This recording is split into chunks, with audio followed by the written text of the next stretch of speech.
अवघेची त्रैलोक्य आनंदाचे आता, अवघेची त्रैलोक्य आनंदाचे आता, चरणी जगन्नाथा चित्त ठेले. माय जगन्नाथ बाप जगन्नाथ, अनाथाचा नाथ जनार्दन.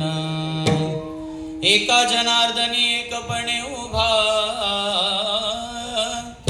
एका जनार्दनी एकपणे उभा, चैतन्याची शोभा शोभतसे. माय जगन्नाथ बाप जगन्नाथ, अनाथाचा नाथ जनार्दन. महायोग पीठे तटे भीमरथ्या, वरं पुंडरीकाय दातुं मुनीन्द्रैः. समागत्य तिष्ठन्तमानन्दकन्दं, परब्रह्मलिङ्गं भजे पाण्डुरङ्गं. पाण्डुरङ्गा करु प्रथम नमः.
परिभवग्नमभीष्टदोहम्, तीर्थास्पदं शिवविरिञ्चिनुतं शरण्यं. भृत्यार्तिहं प्रणतपालभवाब्धिपोतं, वन्दे महापुरुषते चरणारविन्दं. वंशी विभूषितकरान् नवनीरदाभात्, पीताम्बरादरुणबिम्बफलाधरोष्ठात्. पूर्णेन्दुसुन्दरमुखादरविन्दनेत्रात्, कृष्णात् परं किमपि तत्त्वमहं न जाने. कलावज्ञजीवोद्धरार्थावतारं, कलाङ्काङ्कतेजोधिकामोदिवक्त्रं, कलानिशवादापनोदार्हदक्षं, समाधिस्थमूर्तिं भजे ज्ञानदेवं. ॐ नमो ज्ञानेश्वरा, करुणाकरा दयाळा, तुमचा अनुग्रह लादलो पावन झालो चराचरी. तुकाराम तुकाराम घेता कापेयम धन्य तुकोबा समर्थ जेणे केला हा पुरुषार्थ शरण शरण एकनाथा शरण शरण एकनाथा शरण शरण एकनाथा शरण शरण एकनाथा शरण शरण एकनाथा शरण शरण एकनाथा शरण शरण एकनाथा शरण शरण एकनाथा पायी माथा ठेविला पायी माथा ठेविला पायी माथा ठेविला पायी माथा ठेविला पायी माथा ठेविला पायी माथा ठेविला पायी माथा ठेविला पायी माथा ठेविला नका पाहू गुण दोष नका पाहू गुण दोष झालो दास पायाचा. नका पाहू दोष दास झालो पायाचा. मनोजवं मारुततुल्यवेगं जितेन्द्रियं बुद्धिमतां वरिष्ठं वातात्मजं वानरयूथमुख्यं श्रीरामदूतं शरणं प्रपद्ये.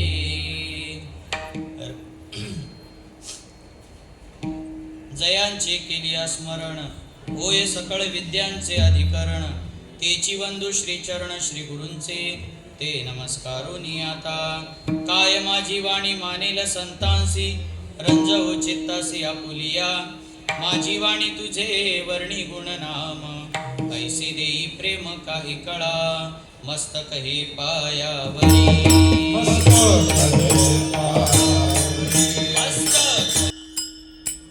अवघे चित्रैलोक्य आनंदाचे आता अवघे चित्रैलोक्य आनंदाचे आता चरणी जगन्नाथ चित्त ठेले माय जगन्नाथ बाप जगन्नाथ अनाथाचा नाथ जनार्दन.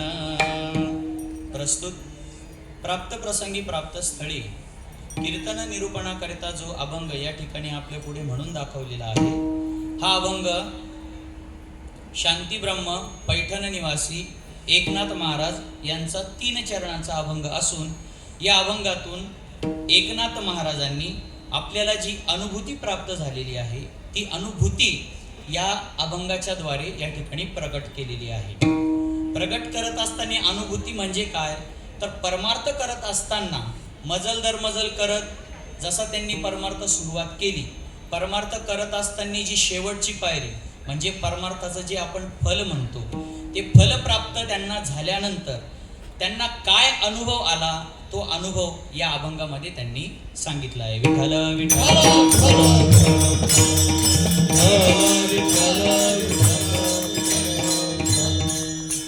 एकनाथ महाराज म्हणतात अवघेची त्रैलोक्य आनंदाचे आता चरणी जगन्नाथ चित्त ठेले. परमार्थ करत असताना त्या भगवान परमात्म्याच्या चरणावरती त्यांनी काय ठेवलं चरणी जगन्नाथ चित्त ठेले आणि ते चित्त त्या भगवान परमात्म्याच्या चरणावरती अर्पण केलं ठेवलं म्हणा जे काही असेल ते ती क्रिया केल्यानंतर काय झालं अवघेची त्रैलोक्य आनंदाची आता हे सर्व जे काही त्रैलोक्य आहे हे सर्व त्रैलोक्य त्यांना आनंदाचं झालं आनंदमय झालं. नवे नवे आनंद म्हणजेच कोण तो भगवान परमात्मा. भगवान परमात्म्याचं दुसरं रूप म्हणजेच काय आनंद रूपच असणारा जो भगवान परमात्मा आहे. तर परमार्थ करत असताना जी अवस्था त्यांना प्राप्त झाली त्या अवस्थेमध्ये एकनाथ महाराजांना विठ्ठल जळी स्थळी भरला या न्यायाप्रमाणे सर्वीकडे आनंद अनुभवाला आला. म्हणजेच काय प्रत्येक कणाकणामध्ये प्रत्येक वस्तूमध्ये एकनाथ महाराजांना भगवान परमात्मा दिसू लागला. अवघेची त्रैलोक्य आनंदाची आता चरणी जगन्नाथा चित्त ठेले.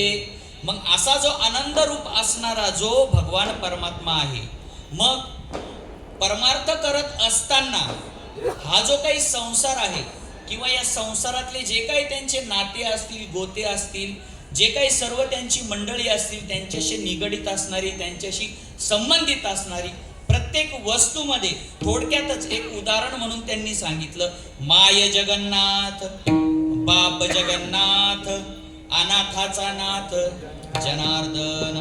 जो अनाथांचा नाथ आहे असा जो जनार्दन आहे. जनार्दन म्हणजे काय? जन अधिक अर्दन. अर्दन म्हणजे काय? हरणारा, दुःख हरणारा, दुःख नाश करणारा, दुःखाचा नाश करणारा. कोणाचा दुःखाचा नाश करतो? जनांच्या दुःखाचा नाश करणारा, जनांचं दुःख हरणारा असा जो जनार्दन आहे, तो जनार्दनच आमच्यासाठी आई आहे आणि तो जनार्दनच आमच्यासाठी काय आहे? बाप आहे. माय जगन्नाथ, बाप जगन्नाथ, अनाथाचा नाथ जनार्दन. आणि असा या चराचरामध्ये भरून उरलेला एक असणारा, फक्त एकच आणि एकच असणारा तो भगवान परमात्मा. आपण जे चैतन्य म्हणतो तो चैतन्य असणारा, नवे नवे त्याच्यामुळे चैतन्याला जी शोभा येते, अशी ज्याच्यामुळे शोभा येते असा जो जगन्नाथ आहे, असा जो जनार्दन आहे, त्याच्या चरणावरती चित्त ठेवल्यानंतर सर्व सृष्टी, सर्व जगत, एवढंच नाही तर अवघ जे त्रैलोक्य आहे, हे अवघ त्रैलोक्य एकनाथ महाराजांना आनंद रूपाने काय आलं? प्रचितीला आलं. हाच अनुभव एकनाथ महाराज या अभंगातून सांगतात. विठ्ठल विठ्ठल.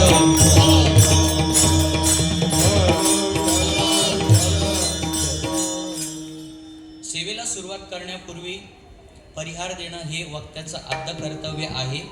या न्यायाने आपला गेली अनेक दिवसापासून चालू असलेला हा सप्ताह, कीर्तनरूपी सप्ताह, आपलं संत ज्ञानेश्वर महाराज प्रासादिक भजनी मंडळ मुलुंड पश्चिम यांच्या अथक प्रयत्नाने या ठिकाणी संपन्न होणारा हा कीर्तन सोहळा. आणि या सोहळ्याची आजची कितव्या दिवसाची सेवा आहे? पाचव्या दिवसाची सेवा आहे. गणगण इतकी मागं का काही लक्षातच राहत. हा, धावपळ संसारास जे मावली, पुनरपी जननम पुनरपी मरणम. तसं एक काम झालं का दुसरं झालं का तिसरं, मग ते जन्म मरणाचा फेरा तो दुसरा आहे. अगोदर हेच फेरे आपल्याला दमवतात भरपूर. येईल ते पुढे अभंगामध्ये. सांगायचं तात्पर्य असं की सर्व मंडळींच्या अथक प्रयत्नाने, हा काही एकट्याचा खेळ नाही आणि एकाच्याने काय हा होत नाही, त्याला सर्वांची साथ लागते. आणि अशी तुमच्या सर्व लोकांची साथ लाभल्यानंतर चालू असलेला आपला हा हरिनाम सप्ताह, या सप्ताहाची आजची पाचव्या दिवसाची सेवा माझ्यासारख्या पामराच्या वाट्याला आलेली आहे. माझं परम भाग्य समजतो. महाराज पर्वकाळ बघा ना किती म्हणजे विशेष आहे. काही ठिकाणी फक्त बीजेनिमित्त सप्ताह होतो, काही ठिकाणी फक्त नाथषष्ठी निमित्त सप्ताह होतो. पण आपलं भाग्य असं की आपल्याला तुकाराम बीजही साजरी करता येते याच सप्त्यात, आणि एकनाथ महाराजांची षष्ठी सुद्धा साजरी करता येते याच सप्त्यात. अभंग निवडण्याचं कारण असं, मागच्या वर्षी मी अभंग घेतला होता आरती तुकाराम, आणि आमचे जे वरिष्ठ आहे, आमचे जे सिनियर आहेत किंवा आम्हाला जे आदर्शवत आहेत, अशी माणसं आम्हाला मार्गदर्शन करत असतात. व आपल्याला कीर्तन करायचं ना, तर मग कीर्तन करत असताना जरा थोडंसं नवीन काहीतरी घ्यावं. त्याच्या योगाने थोडंसं आपल्याला नवीन काही शिकायलाही मिळतं. मग आता नवीन काय घ्यायचं? आता कीर्तनं भरपूर झाली तिथं, पण मग नवीन काय घ्यायचं? तर मग एक आपल्याला बोलतो ना आपण, उत्साह चालू आहे, उत्साहाला एक साजेसा असा अभंग. अभंगावर बोलण्याची काय माझी लायकी नाही आहे, पण एक सेवके सांगितले करावे काम. लायकी जरी नसली तरी आपण सेवा करतो. सेवेचा मेवा हा आपल्याला भेटणार आहे, आणि सेविकरी म्हणून अभिमान बाळगणं हीच खूप मोठी गोष्ट आहे. आणि कुठलंही कार्य हे जर तुम्ही सेवा म्हणून करत असाल ना, तर त्याचा तुम्हाला जो तुम्ही जी अपेक्षा करता ना, त्या अपेक्षेच्या पेक्षा जास्त फळ मिळतं. म्हणूनच भगवान परमात्म्याने सांगितलं काय, तो श्लोक कोणता तो? हा, कर्मण्येवाधिकार असते मा फलेषु कदाचित्. बोलत जा, चुकलं तर मी आहे, मी चुकलं तर तुम्हाला विचारेल, तुमचं चुकलं तर मी सांगल, तुम्ही आम्ही खेळीमेळी. मी काय लय मोठा कीर्तनकार नाही, टेन्शन घेऊ नका. हा, मस्त एकदम. मला काय, माझं काही चुकलं तर लगेच खालून सांगत जा. आज बाबा नाही आले आपले, नाही तर ओव्या सांगत असतात ते. हा, त्यांची आठवण येते. मुलुंडमध्ये कीर्तन असलं का, हा, त्यांची आठवण येते. आज नाही येत ते, मग ते नाही येत म्हणून मी तुम्हाला सांगतो, चुकलं तर सांगत जा, बोलत जा. कारण की तुम्ही माझ्यापेक्षा कोण आहात? श्रेष्ठ मंडळी आहात, ज्येष्ठ मंडळी आहात. जरी तुम्हाला कीर्तन करता येत नसलं, बसलेल्यांपैकी सांगतो बरं का, कोणी आहे का ते? नाही, कीर्तनकार सगळे उभे, बसलेले कोणी नाही. एक शिकायला मिळतं, आलं का लक्षात? तर तुम्ही आम्ही खेळीमेळी गदारोळी आनंदी. चुकलं तर सांगत जा, तुम्हाला चुकलं तर मी आहे सांगायला, पण बोलत जा. सांगायचं तात्पर्य असं, बोलत जा, शांत बसू नका. शांत बसलं म्हणजे कसं, लय मोठा पॉज निर्माण होतो, मग लिंक तुटून जाते. काय हरकत नाही. काय सांगत होतो मी? हा, कर्मण्येवाधिकार असते मा फलेषु कदाचन. फळाची अपेक्षा का करायची नाही? कारण की कर्म करत असताना आपल्या डोक्यामध्ये फक्त फल असतं, आपल्या डोक्यात फक्त फल असतं. आणि जी गोष्ट आपल्या डोक्यात असते ती डोक्यात असते, ती आपण बाहेर काढण्याचा प्रयत्न करतो. पण त्या फलाच्या प्राप्तीसाठी कुठल्या गोष्टींची आवश्यकता आहे त्या गोष्टीकडे आपलं लक्ष जात नाही. आपल्याला काय, डॉक्टर व्हायचं आहे, बरोबर आहे, पण डॉक्टर होण्यासाठी काहीतरी प्रोसिजर आहे ना, त्या प्रोसिजर प्रमाणे आपण गेलं पाहिजे ना. मग मला डॉक्टर व्हायचंय, डॉक्टर व्हायचंय तर मग काय करायचं? मी आता समजा 10वीला आहे, मला पुढे जाऊन डॉक्टर व्हायचंय. मग डॉक्टर होण्यासाठी मी काय केलं पाहिजे? एखादं चांगलं मोठं हॉस्पिटल पाहिलं पाहिजे आणि त्या हॉस्पिटलमध्येच मुक्काम केला पाहिजे, बरोबर ना? नाही तर एखाद्या डॉक्टर सोबत मैत्री केली पाहिजे आणि त्याच्यासोबतच फिरलं पाहिजे, हिंडलं पाहिजे. मग आपण डॉक्टर होऊ का? नाही. मग त्या डॉक्टरची ओळख करून, त्याच्यासोबत फिरून, त्याच्या गाडीत बसून, त्याच्यासोबत जेवण करून, त्याच्यासोबत राहून, त्याच्यासोबत फिरून आपण जर डॉक्टर होणार नाही तर त्याच्यासोबत फिरून उपयोग आहे का? काही नाही. मग आपल्याला कसं गेलं पाहिजे?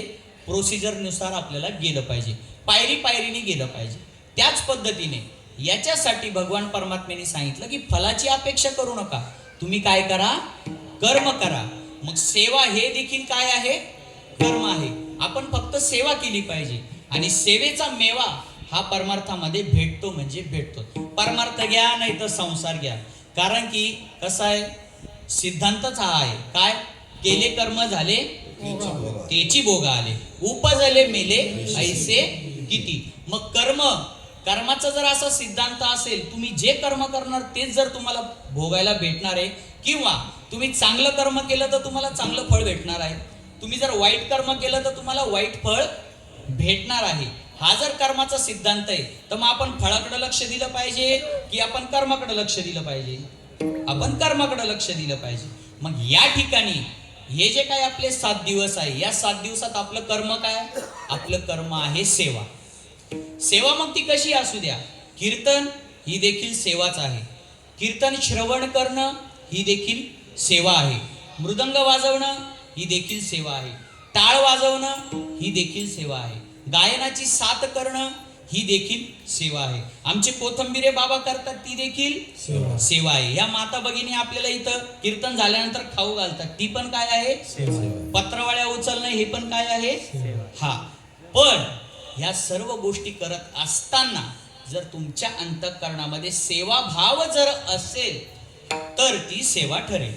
नाही तर मग तुम्ही लोकांना दाखवण्यासाठी जर या गोष्टी करत असाल तर त्याला सेवा म्हणता येत नाही आणि मग त्या सेवेचं फल भेटत नाही. भेटल पण मग ती सेवा नाही होणार, ते तुमचं कर्म होणार. काहीतरी तुम्ही काम केलं, लोकांना दाखवण्यासाठी पत्रावळ्या उचलल्या, लोकांना दाखवण्यासाठी तुम्ही वाढायला घेतलं, लोकांना दाखवण्यासाठी तुम्ही धोतर नेसून आले, टाळ घेतला. इथं काय कोणी दाखवण्यासाठी येत नाही, सगळे आपली घरचीच माणसं, परिचयाची माणसं. पण एक उदाहरण म्हणून तुम्हाला सांग, परवाच्याच कीर्तनात तुम्ही ऐकलं काय? काही न लगे एक भावची कारण. मग अंतःकरणात जर तुमच्या सेवा भाव जर असेल तर ती सेवा ठरेल आणि मग ती सेवा तो भगवान परमात्मा घेतो आणि त्याचं आपल्याला चांगलंच फळ देतो. सांगायचं तात्पर्य एवढं, रामायण महाभारत कशासाठी सांगितलं की ही जी आहे इथं ही सेवा आहे, हे काही कीर्तन नाही. आलं का लक्षात? आणि तुम्ही पण सेवा म्हणूनच ऐका. भगवान परमात्म्याचे गुणानुवाद, त्याच्यानंतर संत महात्म्यांनी सांगितलेले अभंगाच्या द्वारे आपले अनुभव, संत महात्म्यांनी अभंगाच्या द्वारे केलेला आपल्याला उपदेश, इतक्या दिवसाची आपण सेवा करतो, इतक्या दिवसाचा आपण परमार्थ करतो, आपल्या जीवनामध्ये त्या सेवेचा किंवा त्या परमार्थाचा काय परिणाम झाला याची आपण कधी शहानिशा केली आहे का? नाही. का नाही केली? कारण की आपण परमार्थ करतोय की आपण संसारात गुंतलेलोय हेच आपल्याला अजून माहीत नाही. मग हे जर आपल्याला माहीत नाही तर मग आपण जे काय करतोय त्याचं काय फळ आपल्याला भेटणार हे आपल्याला माहिती आहे का? मग ते जर माहीत नसेल तर आपण जी गोष्ट करतो आहे ती गोष्ट करत असताना ती योग्य आहे की अयोग्य आहे हे आपल्याला कळेल का? नाहीच कळणार. मग आपल्याला जर चांगलं योग्य फळ पाहिजे असेल तर आपण जी गोष्ट करतो ती योग्य असावी, बरोबर ना? ती जर योग्य असेल तर आपल्याला योग्य फळ भेटेल. योग्य म्हणजे थोडक्यात चांगलं घ्या. जर एखादी गोष्ट आपण वाईट करत असू तर आपल्याला वाईट फळ भेटणार आहे. मग आपल्याला अपेक्षा कशाची आहे? वाईटाची की चांगल्याची? चांगल्याची आपल्याला अपेक्षा आहे. मग आपल्याला जर चांगल्या फळाची अपेक्षा आहे तर आपण कर्म पण कसं केलं पाहिजे? चांगलं केलं पाहिजे. मग ते चांगलं कर्म आपण जे करतोय ते चांगलं आहे की वाईट आहे हे कळण्यासाठी कीर्तन लक्षपूर्वक ऐकणं आणि ते ऐकून आपल्या जीवनामध्ये ते उतरवणं हे खूप महत्वाचं आहे. कीर्तनच का? कारण की कीर्तन हे फक्त संत महात्म्यांच्या अभंगावरतीच केलं जातं. संत महात्म्यांच्या अभंगावरतीच का केलं जातं? कारण की संत हे अशी एकमेव व्यक्ती किंवा वस्तू किंवा गोष्ट किंवा प्रकार आहे की तेच आणि तेच फक्त या पृथ्वी तलावरती आपल्याला मार्गदर्शन करण्यासाठी आलेले आहे. बाकी दुसरं कोणीही आपल्याला मार्गदर्शन करू शकत नाही. गादीवर उभा आहे, खोटं बोलणार नाही, जे आहे ते स्पष्ट आणि परखड आणि सरळच बोलणार. आपली आई आपल्याला मार्गदर्शन करू शकत नाही. आपले वडील आपल्याला मार्गदर्शन करू शकत नाही. आपले आई वडील आपल्याला काय मार्गदर्शन करतात? बाबा चांगलं बोलत जा, चांगलं वागत जा, चांगलं राहत जा, चांगला अभ्यास कर, चांगलं शिक्षण घे, मोठा बंगला घे, मोठी गाडी घे, बरोबर ना? मग आता मला सांगा, मोठा बंगला मोठी गाडी घेतल्यानंतर आपण या जन्म मरणाच्या फेऱ्यातून सुटणार आहोत का? नाही. अनेक अभंगातून आपल्याला माहितीही झालेलं आहे, अनेक अभंगांवरती आपला विश्वासही आहे, आपला संतांवरही विश्वास आहे, पण तो विश्वास कसा आहे? डळमळीत आहे. कसा आहे? डळमळीत आहे. पक्का विश्वास नाही. तो कसा आहे? हलणारा विश्वास आहे. आपल्याला हलणारा विश्वास नकोय. का नकोय? कारण की आपल्याला आपल्या आयुष्याचं काय करायचं आहे? कल्याण करायचं आहे. मग कल्याण जर करून घ्यायचं असेल तर त्याच्यासाठी आपण योग्य गोष्टी केल्या पाहिजे. मग योग्य गोष्टी कोणत्या करायच्या? करायच्या असेल तर ती योग्य आहे की अयोग्य आहे हे आपल्याला सांगणार कोण? सांगणारे फक्त संत महात्मे आहेत. मग संत महात्मे आपल्याला उपदेश करतात, अनेक प्रकारे उपदेश करतात. जसा ज्याचा अधिकार असेल त्या पद्धतीने उपदेश करतात. सामान्य जनालाही संत महात्म्यांनी उपदेश केलेला आहे, ज्ञानी लोकांना देखील उपदेश केलेला आहे, सर्वांना उपदेश केलेला आहे. असा सर्वांना उपदेश करण्याचा अधिकार हा संत महात्म्यांचा आहे. आणि त्यांचा हा अधिकार असल्यामुळे फक्त त्यांच्या मार्फतच किंवा त्यांनी सांगितलेल्या त्यांच्या मुखातून आलेल्या अभंगांच्या मार्फतच आपल्याला योग्य ते मार्गदर्शन होऊ शकतं. आत्ताच्या या कलियुगामध्ये माऊली ज्ञानोबारायांना जर आपल्याला बघायचं असेल, त्यांच्या चरणाजवळ जर जायचं असेल तर आपल्याला ज्ञानेश्वरी जवळ करावी लागेल. या कलियुगामध्ये ज्ञानेश्वरीच्या रूपाने प्रत्यक्ष माऊली ज्ञानोबाराय आपल्या जवळ आहेत, आपल्या सानिध्यात आहेत. गाथ्याच्या रूपाने जगद्गुरु तुकोबाराय आपल्या जवळ आहेत, आपल्या सानिध्यात आहेत. महाराज तुम्ही फक्त एक प्रयोग करून बघा. घरी गेल्यानंतर काय करा? घरी गेल्यानंतर एक प्रयोग करून बघा. तुमची संसारातली अडचण राहू द्या, नाही तर परमार्थातली अडचण राहू द्या, पण अंतःकरण शुद्ध करू ना. मनामध्ये ती शंका आणायची. आता त्या शंकेचं निरसन करायचं कसं? घरी जा, डोळे बंद करा आणि गाथा उघडा. पान नंबर सांगत नाही तुम्हाला, अभंगही सांगत नाही. फक्त डोळे बंद करायचे, जगद्गुरु तुकोबारायांचं स्मरण करायचं आणि गाथा उघडायचा. गाथा मग ते कोणते पान राहू द्या, 55 राहू द्या, 56 राहू द्या, 107 राहू द्या, 201 राहू द्या, कोणताही राहू द्या. तुमची जी शंका आहे त्या शंकेचं निरसन डोळे बंद करून तुकोबारायांचं स्मरण करून जर तुम्ही तो गाथा उघडला तर एक पान इकडे असतं आणि एक पान इकडे असतं. त्या दोन पानांमध्ये तुम्हाला तुमच्या शंकेचं निरसन जर नाही भेटलं, तुमच्या शंकेचं उत्तर जर नाही भेटलं, तर मी लगेच कीर्तन करायचं सोडून देईन. यूट्यूबवरती कीर्तन जाणार आहे, मी लाईव्ह सांगतो. कीर्तन मी तसेही बंद केलेच होते पहिले, पण एका महात्म्याने मला सांगितले, नाही महाराज करा चालू कीर्तन बंदही पडले तर मला फरक पडत नाही. म्हणजे फरक पडत नाही म्हणून सांगतो असं नाही, जे सत्य आहे, जी फॅक्ट आहे ती फॅक्ट तुम्हाला सांगतो. जर अनुभव तुमचा चुकीचा आला तर त्याच दिवशी मला फोन करा, मी कीर्तन करणं सोडून देईन. सांगायचं तात्पर्य, माझा माऊली ज्ञानोबारायांवरती आणि तुकोबारायांवरती विश्वास आहे म्हणून मी तुम्हाला सांगतो. आणि तुम्ही देखील जर तो भाव अंतःकरणामध्ये या संतांविषयी ठेवला आणि त्या पद्धतीने जर तुम्ही सेवा केली आणि त्या पद्धतीने जर तुम्ही तुकोबारायांचं स्मरण करून जर ही गोष्ट केली, तर तुमच्या शंकेचं समाधान हे 100% होणार. पण ते केव्हा होणार मी तुम्हाला सांगितलं. काय? काही न लगे एक भावची कारण. मग आपण इतके दिवस झाले कीर्तन ऐकतो, इतके वर्ष झाले कीर्तन ऐकतो. एवढंच नाही महाराज, आता युट्यूब आल्यामुळं आपण एक काही महाराज सोडला नाही, एक पण महाराज सोडला नाही, एक पण नाही. आणि युट्यूब वरती तुम्ही गेल्यानंतर ए पासून तर झेड पर्यंत सगळे कीर्तनकार आहे. असं नाही का मग ते युट्यूब आहे मग मोठ्या मोठ्या लोकांचेच कीर्तन. अगदी साध्यातली साधी कीर्तन सुद्धा, जे कीर्तन युट्यूब वर यायला नाही पाहिजे ते सुद्धा कीर्तन युट्यूब वरती आहे. सांगायचं तात्पर्य असं की तुम्ही सप्ताहामध्ये सुद्धा कीर्तन ऐकतात, मी पण ऐकतो. युट्यूब वरही कीर्तन ऐकतात, मी पण ऐकतो. आपण सगळे ऐकतो. मग इतके सारे कीर्तन ऐकून, इतकं सारं महात्म्यांचं आपल्या कानावरती पडून सुद्धा आपण जर आपल्या जीवनाचा आढावा घेतला तर आपण कधीपासून कीर्तन ऐकतो, तर आता किती दिवस झाले, एवढ्या कालावधीमध्ये आपल्या जीवनावरती त्या कीर्तनांचा किंवा त्या अभंगांचा काय परिणाम झाला याची आपण अजून शहानिशा केलेली नाही. आणि केलीही तरी आपल्याला तिथं नकारात्मकच उत्तर येईल. काय येईल? कारण एकच, काही न लगे एक भावची कारण. एवढं सगळं रामायण महाभारत कशासाठी तुम्हाला सांगितलं की संत महात्मे हे जे काही सर्व करतात, या सर्व गोष्टी करतात, नवे नवे प्रमाण सगळ्यांना पाठ आहे.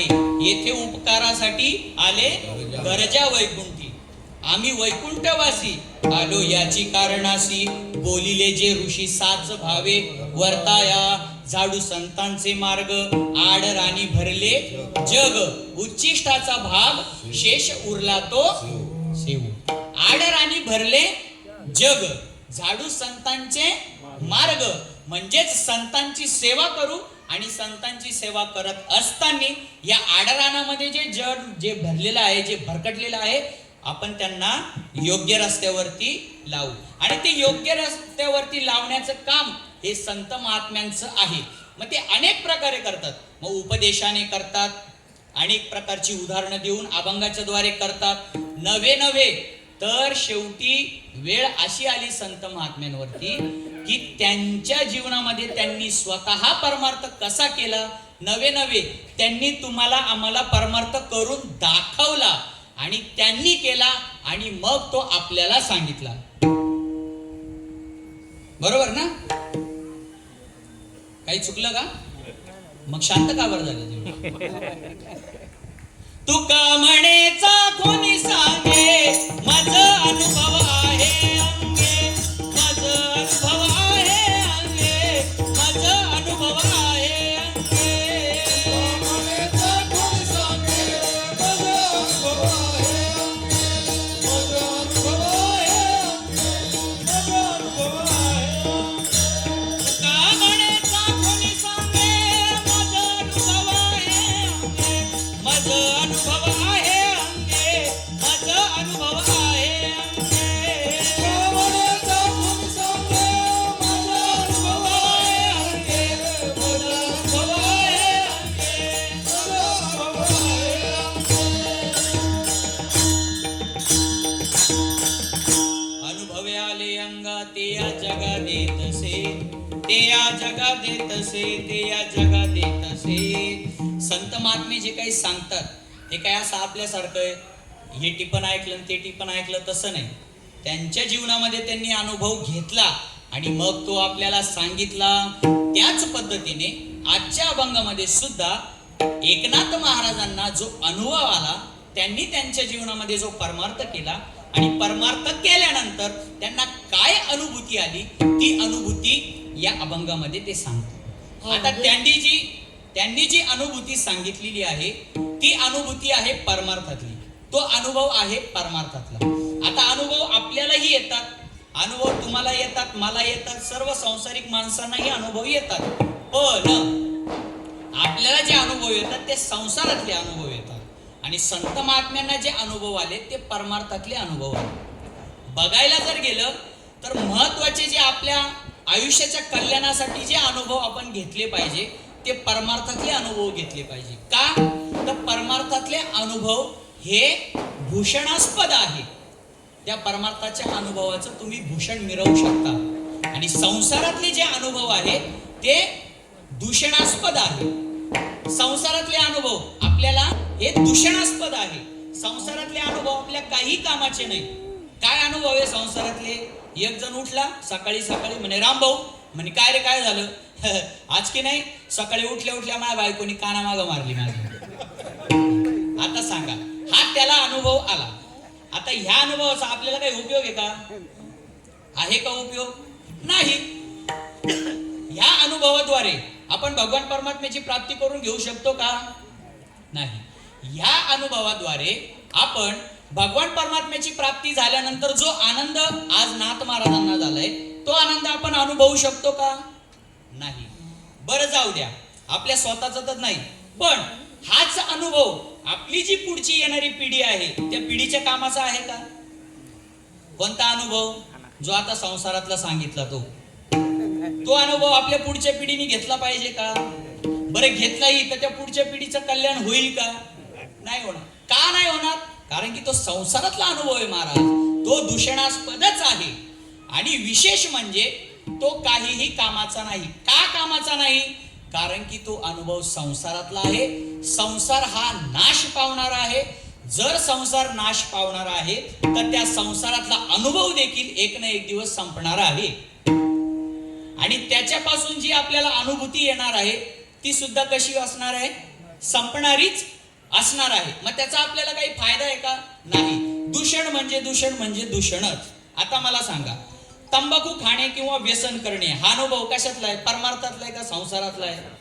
हा, आता परमार्थिक लोक खात असतील तो भात वेगळा, त्यांना परमार्थिक मानताच येणार नाही. कारण की जो माणूस परमार्थ करतो तो व्यसन करू शकत नाही. आणि परमार्थिक माणसाचं व्यसन काय आहे? माझी मज झाली अनावर वाचा, छंद या नामाचा घेतला से, माझी मज झाली अनावर वाचा. व्यसन म्हणजे काय हो? एखाद्या गोष्टीची लत लागणं, एखाद्या गोष्टीची आदत होणं, एखाद्या गोष्टीची सवय लागणं. किती लागते ती सवय?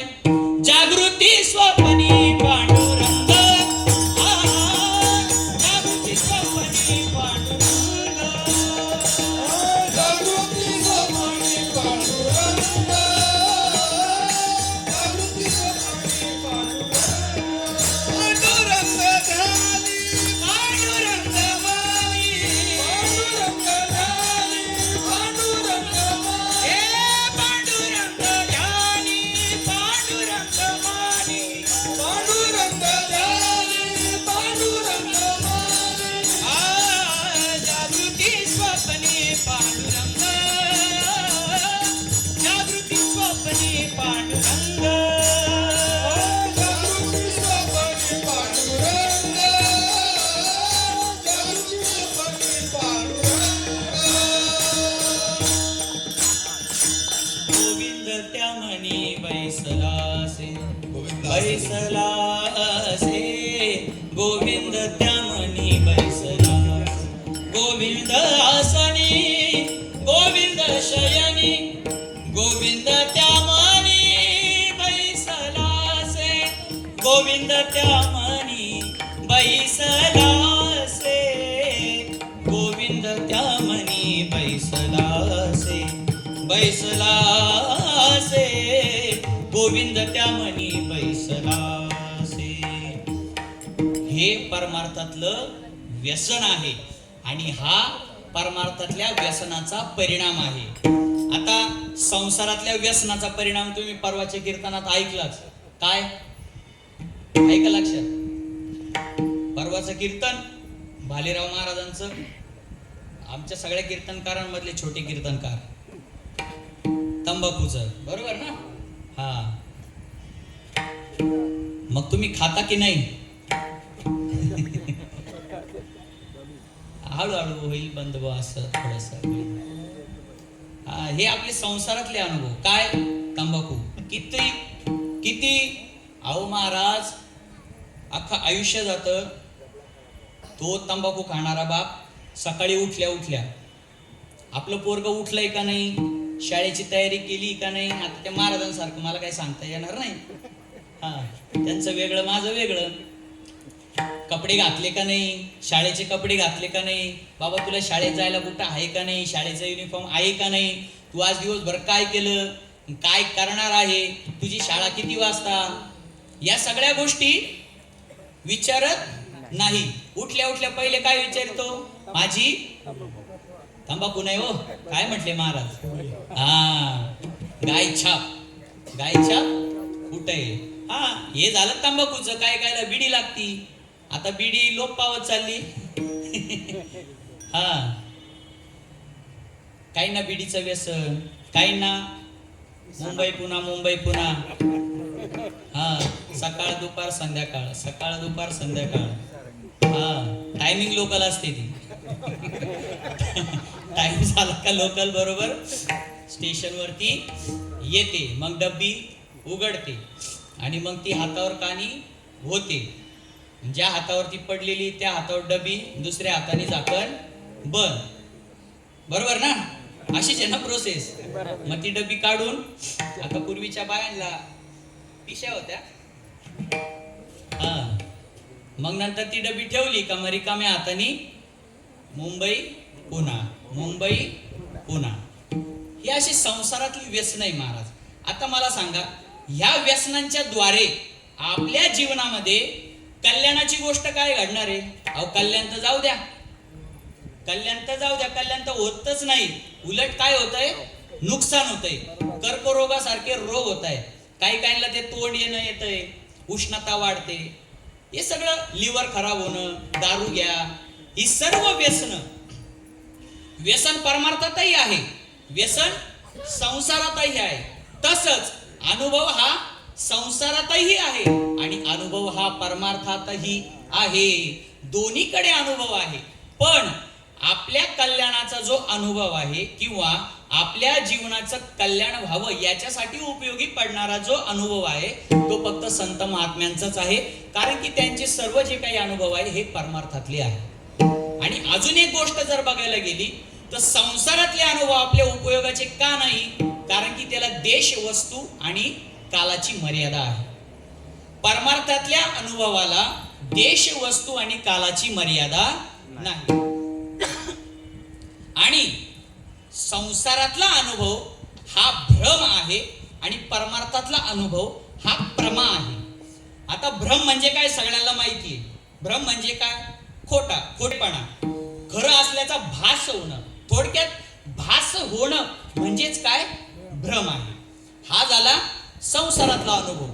परमार्थातला अनुभव म्हणजे प्रमा. प्रमा म्हणजे काय? यथार्थ ज्ञान. संसारातल्या अनुभवांद्वारे आपली फसवणूक होते. का? तर त्याच्याने फक्त भास निर्माण होतो. आणि परमार्थातले जे अनुभव आहे त्या परमार्थातल्या अनुभवांद्वारे आपल्याला यथार्थ ज्ञान होतं. आलं का लक्षात? जास्त अवघड नाही जाते ना? अवघड जायला लागल्यानंतर कोणीतरी हात वरती करा. हा, म्हणजे आपल्याला त्याच्यावर औषध घेता येईल. खोकला जास्त झाला तर बोलणं बंद होईल ना माऊली. खोकला आलं म्हणजे माणूस काहीतरी एखादा पाण्याचा घोट घे, हे अशा पद्धतीने. अजून एक गोष्ट मी तुम्हाला सांगितली की संसारातल्या अनुभवाला देश, वस्तू आणि कालाची मर्यादा आहे. परमार्थातल्या अनुभवाला देश, वस्तू आणि कालाची मर्यादा नाही. आता देशाची मर्यादा, देशाची मर्यादा म्हणजे काय? जागेची मर्यादा. संसारातले जे अनुभव आहे, एका जागेवरती आपल्याला जो अनुभव आला तोच अनुभव जर आपण जागा बदलली आपण जर जागा बदलली, देश बदलला, तर आपल्याला अनुभव वेगळा येतो. बरोबर ना? संसारातलं सांगतो, परमार्थातलं नाही. मुलुंडमध्ये तुम्ही सप्तानला आले तर तुम्हाला अनुभव वेगळा येणार. ठाण्यामध्ये तुम्ही सप्त्याला गेले तर अनुभव वेगळा येणार. काय अनुभव वेगळा सांगतो तुम्हाला समजेल असं, वेगळा नाही. आपल्या मुलुंडमध्ये मोस्टली काल्याचं कीर्तन कधी होतं? जे की आपण केलं नाही पाहिजे. त्याला काहीतरी हाय, अडचणी आहेत, लोकांनी यायला भेटत नाही, काम करणारी लोक आहेत, काही का होईना करता आहेत म्हणून एक अपवाद म्हणून. पण तेच जर तुम्ही ठाण्यात गेले तर ठाण्यामध्ये तुम्हाला संध्याकाळचा काला बघायला भेटणार नाही. मग ते कामाचे लोक असू द्या, नाही तर कोणीही असू द्या, जागा बदलली, अनुभव बदलला. बरोबर? हे संसारातलं झालं बरं का. परमार्थिक माणूस संध्याकाळी काला करणार नाही. अहो महाराज, आपण जर परमार्थ करतो आहे, परमार्थ जर आपण करत असू तर एक दिवस काढायला आपल्याला काय हरकत आहे? जी आपली परंपरा आहे ती परंपरा जर आपण आपल्याकडनं जर खंडित होत असेल तर त्याला काही उपयोग नाही ना. हे मी फक्त माझं मत मांडतो. तुम्हाला जे करायचं ते तुम्ही करा. ज्याचा मॉडेल त्याच्या माझं सांगायचं काम आहे, मी सांगितलं, आग्रह नाहीये. पण माझं असं मत आहे की जी पूर्वीपासून चालत आलेली जी परंपरा आहे, ती परंपरा जर आपण आपल्या अडचणीमुळे जर आपण ती हे करत असू तर त्याला काही एवढं हे नाही, म्हणजे अर्थ नाही असं मला वाटतं. गादीवर म्हणून परखड बोलतो, असं मला वाटतं. बाकी तुमच्या सोयीनुसार तुम्ही केलं तरी काही हरकत नाही. तुका म्हणे कसे जसे असेल तसे, काही का होईना, काही हरकत नाही, करा. पण माझं एक असं म्हणणं आहे, होऊ शकतं प्रयत्ने वाळूचे कण रगडिता तेलही गळे, अशा पद्धतीने. काय सांगत होतो मी? काल्याचं कीर्तन संपलं ना आता. देश, जागा बदलली की संसारातला अनुभव बदलतो. व्यक्ती बदलली की संसारातला अनुभव बदलतो. आता एका व्यक्तीला संसारामध्ये जो अनुभव आला तोच संसारातला अनुभव दुसऱ्या संसारिकाला येईलच याची गॅरंटी नाही. एक अनुभव तुम्हाला मगाशी सांगितला. काय अनुभव आला त्याला? सकाळी सकाळी उठल्या उठल्या त्याच्या बायकोनी त्याच्या, मग हे प्रत्येक घरात होतं का? नाही. का? कारण की व्यक्ती बदलली, नवरा बायको बदलले, अनुभव बदलला. बरोबर ना? म्हणजे व्यक्ती बदलली की अनुभव बदलतो. त्याच्यानंतर काल, काल म्हणजे वेळ. इथून मागे 10 वर्षापूर्वी जो काल होता तो आता आहे का? मग इथून मागे 10 वर्षापूर्वी जे अनुभव आपल्याला आले ते अनुभव आता आहे का? नाही. किंवा इथून मागे 20 वर्षापूर्वी जी कीर्तनांची अवस्था होती ती आता आहे का? काल बदलला, अनुभव बदलला. पूर्वी कीर्तनकाराला माईक कसा होता? काही काही गावांमध्ये डब्यावर ठेवून, काही काहींना वरती लटकवून केलेलं आहे मी कीर्तन. वरती लटकवून तिकडे ते कोपऱ्या मांडवेला, तिकडे तेव्हा आता लय सुधारणा झाली तिकडं. ते जुन्नर तालुक्यात ओतूरच्या पुढे ते आदिवासी समाज आहे. काही काय ना महाराज परमार्थ करतात, छान करतात, खूप मजा येते त्या लोकांमध्ये परमार्थ करायला. सांगायचं तात्पर्य, काल बदलला की संसारातला अनुभव बदलतो. पण परमार्थामध्ये तसं नाही. परमार्थामध्ये वस्तू वेगळी, काल वेगळा आणि देश वेगळा. या तिन्ही गोष्टी वेगळ्या वेगळ्या, परंतु अनुभव हा एकच. माऊली ज्ञानोबारायांना जो अनुभव आला, जो त्यांच्या काळात आला, जो त्यांच्या आळंदीमध्ये त्यांना आला, तोच अनुभव नाथ महाराजांना आला. तसाच अनुभव काल बदलला. काल बदलल्यानंतर देशही त्यांचा बदलला. म्हणजे पैठण या ठिकाणी जो माऊली ज्ञानोबारायांना अनुभव आला तोच एकनाथ महाराजांना आला. जो अनुभव आळंदीमध्ये ज्ञानेश्वर माऊलींना आला, जो अनुभव एकनाथ महाराजांना पैठणमध्ये आला, तोच अनुभव जगद्गुरु तुकोबारायांना देहूमध्ये काल बदलल्यानंतर, देश बदलल्यानंतर आणि वस्तू म्हणजे नाम व्यक्ती बदलल्यानंतर सुद्धा त्यांना तोच अनुभव आला. माऊली ज्ञानोबारायांचा सुद्धा तोच अनुभव. एकनाथ महाराजांचा सुद्धा तोच अनुभव आणि जगद्गुरु तुकोबारायांचा सुद्धा तोच अनुभव. माऊली ज्ञानोबारायांना काय अनुभव आला? माऊली ज्ञानोबाराय म्हणतात अवघाची संसार सुखाचा करीन आनंदे भरीन तिन्ही लोक. आता माऊली ज्ञानोबाराय म्हणतात आनंदे भरीन तिन्ही लोक. माऊली ज्ञानोबाराय हे केव्हा बोलू शकतात? ज्यावेळेस त्यांना आनंदाची प्राप्ती झाली असेल तरच ते हे पूर्ण तिन्ही लोकांमध्ये आनंद ते भरू शकतात. म्हणजे त्यांना आनंदाचा अनुभव आला. आजच्या अभंगामध्ये सुद्धा एकनाथ महाराज काय म्हणतात? अवघेची त्रैलोक्य आनंदाची आता. सर्व त्रैलोक्य त्यांना आनंदाचं काय होतंय? हा भासत नाही, आनंदाचं वाटतंय, आनंदाची अनुभूती त्यांना आलेली आहे. कुठे? आता माऊली ज्ञानोबारायांचा काळ कोणता? अगोदर कोण होते? माऊली ज्ञानोबाराय. माऊली ज्ञानोबारायांनंतर कोण झाले? एकनाथ महाराज. एकनाथ महाराजांनंतर कोण झाले? माऊली ज्ञानोबारायांच्या काळामध्ये एकनाथ महाराज होते का? एकनाथ महाराजांच्या काळामध्ये तुकोबाराय होते का? एकनाथ महाराजांच्या काळामध्ये ज्ञानोबाराय तुकोबाराय होते का? नव्हते. तुकोबारायांच्या काळामध्ये एकनाथ महाराज आणि माऊली ज्ञानोबाराय होते का? नव्हते. मग त्या तिघांचाही काळ बदलला, तिघांचाही देश बदलला आणि तिघ संतही काय झाले? बदलले. म्हणजे माऊली ज्ञानोबारायांना जो अनुभव आळंदीत आला तोच अनुभव एकनाथ महाराजांना पैठणमध्ये आला. कशाचा? आनंदाचा, आनंदाच्या प्राप्तीचा. आणि ह्या दोघांना जो अनुभव आला तोच अनुभव देशही बदलला, वस्तूही बदलली, पण अनुभव मात्र बदलला नाही. आनंदे दाटले तिही त्रिभुवने सर्वात्मकपणे भोग झाला, सर्वात्मकपणे भोग झाला. दाटले तिही त्रिभुवने सर्वात्मकपणे भोग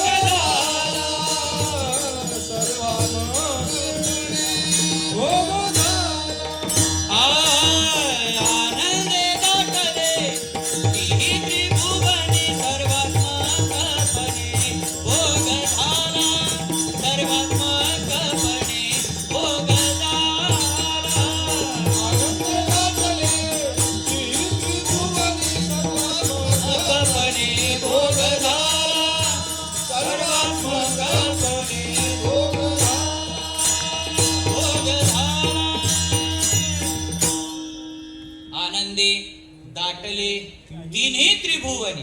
अवघेची त्रैलोक्य आनंदाचे आता. अवघाची संसार सुखाचा करीन आनंदे भरीन तिन्ही लोक. माऊली ज्ञानोबाराय म्हणतात आनंदे भरीन तिन्ही लोक. तोच अनुभव एकनाथ महाराजांना अवघेची त्रैलोक्य आनंदाचे आता. आणि तोच अनुभव जगद्गुरु तुकोबारायांना आनंदे दाटले तिन्ही त्रिभुवने सर्वात्मकपणे भोग झाला. विठ्ठल विठ्ठल विठ्ठल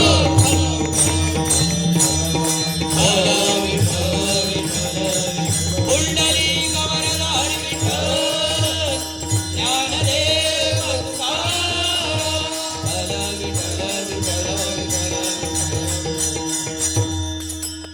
सांगायचं तात्पर्य असं की परमार्थातला जो अनुभव आहे त्याला देशाची मर्यादा नाही, त्याला कालाचीही मर्यादा नाही आणि त्याला वस्तू नाम व्यक्तीची सुद्धा मर्यादा नाही.